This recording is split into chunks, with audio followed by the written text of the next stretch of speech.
শুভ সকাল বন্ধুরা, কেমন আছো তোমরা সবাই? আশা করছি তোমরা সকলে খুব ভালো আছো। আমিও কিন্তু বেশ ভালো আছি, তোমাদের আশীর্বাদে আর ভগবানের কৃপায়।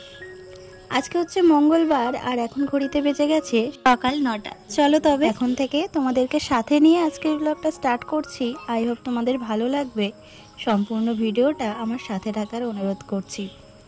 আজকের সকালটা কিছু পাখিদের দিয়ে শুরু করলাম। আর এই দেখো, শালিক পাখিটা কোকিল পাখির বাচ্চাকে খাইয়ে দিচ্ছে।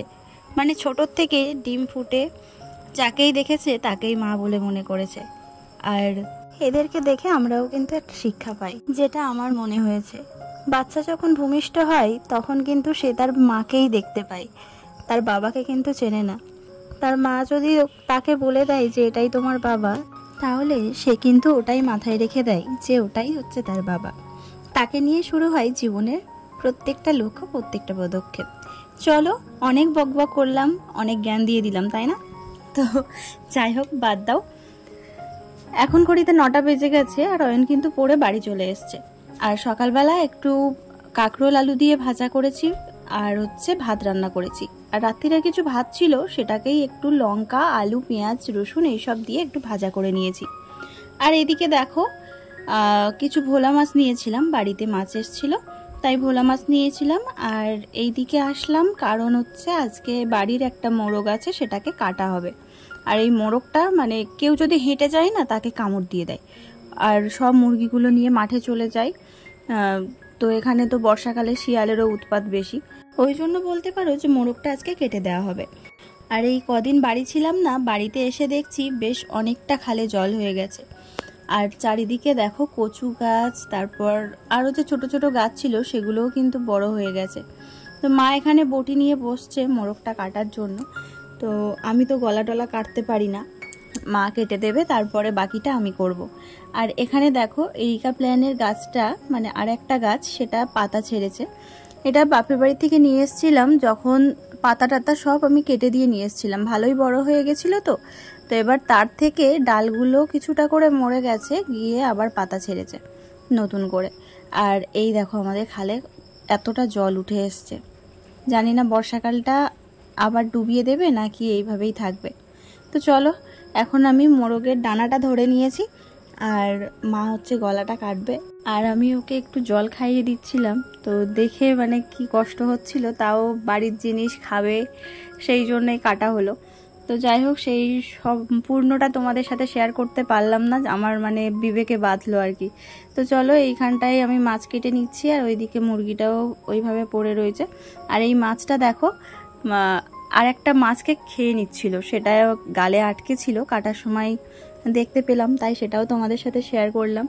আর এদিকে মানে মোরগটা ছাল টাল নেব না, তাই জন্য এইভাবে টেনে টেনে ছিঁড়ে দিচ্ছিলাম আর কি।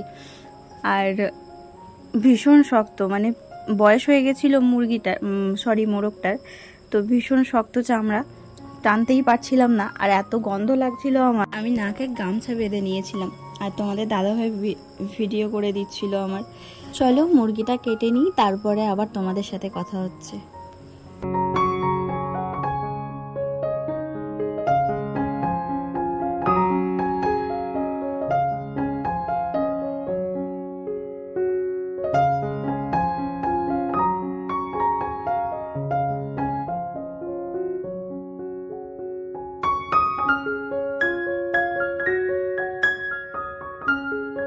আর কাটতেই পারা যাচ্ছিল না, বটিতে মনে হচ্ছিল যেন ধার নেই। আর এদিকে দেখো, এমনিতে মাংসটা কাটতে পারছি না, তার উপরে চলে এসছে জোরে জোরে বৃষ্টি।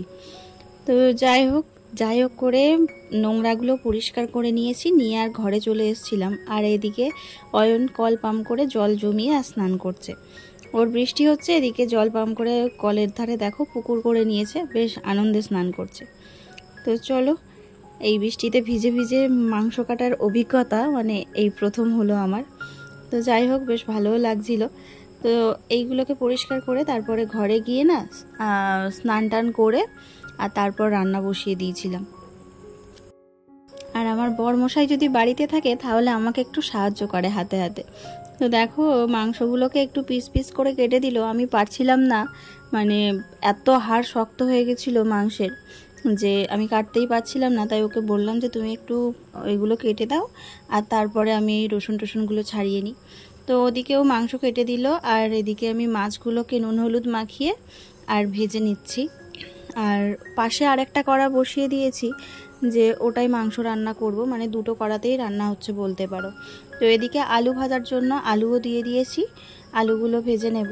আর অয়নকে দোকানে পাঠিয়েছি একটু গরম মশলা আর মিট মশলা নিয়ে আসার জন্য, যেহেতু বাড়ির মুরগি তো একটু গরম মশলা মিট মশলা না দিলে না একটু গন্ধ গন্ধ মতো হতে থাকে।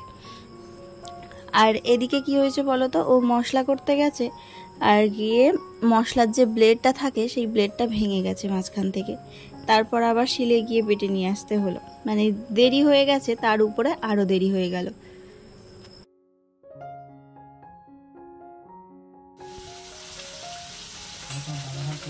দেখো অবস্থা, দেখো মশলা বাটতে গিয়ে সে ব্লেড ভেঙে গেছে। জং পড়ে গেছে বুঝলে, নাকি ক্লিপ থেকে ছাড়িয়ে গেছে। তো আবার আমাকে ওটা লাগিয়ে দেখাচ্ছিল যে এইভাবে ওটা লাগানো থাকে। তো যাই হোক চলো, আদাটা তো বাটা হয়েছে, তারপর রসুনটা বাকি আছে, তো বাটতে যাবো। এর মধ্যে আমার মাছও ভাজা হয়ে গেছে, তো মাছ ভাজা কড়াইতে মাছের ঝালটা করে নেব। আজকে আর এতে তেমন কিছু বেটে দেব না, শুধু যেভাবে মানে একটু ঘরোয়াভাবেই করব, যেভাবে খাওয়া যায় আর কি। তো প্রথমে মাছ ভাজা তেলে একটু পেঁয়াজ কুচিয়ে দিয়ে দিলাম। পেঁয়াজগুলো যদি একটু থেতো করে নিতাম ভালো হতো, তাও সময় নেই এখন, যেহেতু 12:30 মতো বাজতে যাচ্ছে, মশলা করতে যেতে হবে বাইরের উনানে, তাই জন্য আগে মাছটা বসিয়ে দিয়ে গেলাম। পেঁয়াজটা ভেজে নিয়ে তাতে একটু রসুন থেতো করে একটু আদা বাটা দিয়ে আর একটু নুন দিয়ে ভালো করে কষিয়ে নিয়েছি, হলুদ লঙ্কা গুঁড়ো এইসব দিয়ে। তারপর একটু তেল ছেড়ে যেতে জল দিয়ে আর মাছগুলোকে ফুটতে দিয়ে দিয়েছি। আর এদিকে দেখো এই কড়াইতে আলু ভাজা তেলের উপরে একটু পেঁয়াজ দিয়ে দিলাম, একটু এলাচ ফোড়নে দিয়েছিলাম, শুকনো লঙ্কা আর জিরে ফোড়নে দিয়ে তারপরে হচ্ছে পেঁয়াজটা দিয়ে দিলাম, দিয়ে একটু আদা তারপরে রসুন থেতো এগুলো দিয়ে দিয়েছি। আর একটা বাটিতে একটু নুন হলুদ গুঁড়ো লঙ্কা গুঁড়ো আর জিরে গুঁড়ো একসাথে মিক্স করে নিয়ে এই মশলাটাকে ওই যে পেঁয়াজ ভাজা হচ্ছিল তার মধ্যে দিয়ে দেব, এতে করে রঙটাও কিন্তু খুব সুন্দর আসে।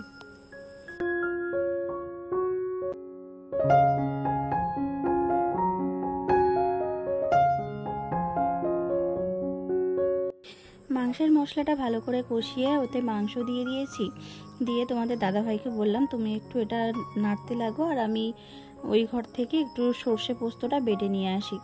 আর আজকে এতে কাজু টাজু কিছু দেবো না, মানে ইলিশ পোস্ত যদি হয় তাহলে ওতে কাজু বাদাম দিলে ভালো লাগে, এতেও ভালো লাগে, কিন্তু আজকে সেরকম কিছু আর দিলাম না।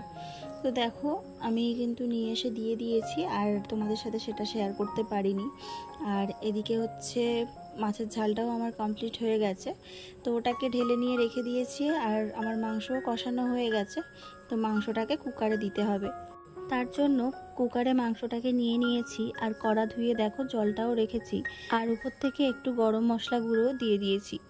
আর যতটা পরিমাণ জল লাগবে সেই রকম পরিমাণ মতোই আমি জল দিয়েছি। তারপরে ভেজে রাখা আলুগুলো উপর দিয়ে সাজিয়ে আর ঢাকনাটা দিয়ে তারপরে ওই 8-10টা মতো সিটি দিয়েছিলাম।